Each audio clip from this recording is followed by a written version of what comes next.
వంట రాని వాళ్ళు కూడా ఈజీగా చేసుకోవచ్చు, బ్యాచిలర్స్ కూడా ఈజీగా చేసుకోవచ్చు. ఈ బిర్యానీ ఇంట్లో ఉన్న వాటితో ఎలా తయారు చేసుకోవాలో చెప్తాను. వీడియో కనుక నచ్చినట్టయితే లైక్ చేసి సబ్స్క్రైబ్ చేయండి.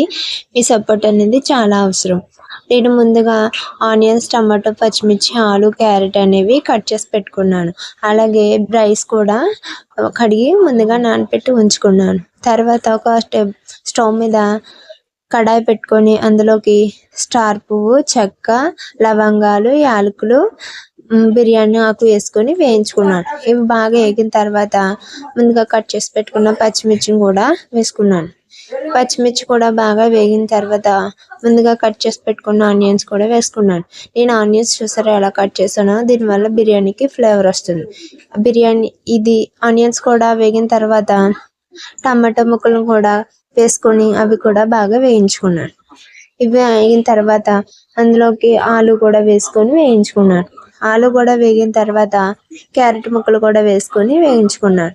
ఇప్పుడు అందులోకి గరం మసాలా కూడా వేసుకుంటున్నాను.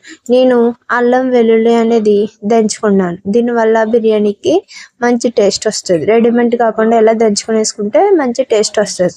తర్వాత అందులోకి బిర్యానీ పౌడర్ కూడా వేసుకున్నాను. ఇవి బాగా కలుపుకొని అందులోకి వాటర్ మిక్స్ చేసుకొని అంత ఉప్పు వేసి అందులోకి రైస్ అనేది వేసుకొని ఒక 15 నిమిషాల పాటు కుక్ చేస్తే ఎంతో ఈజీగా ఉండే బిర్యానీ అనేది రెడీ అవుతుంది.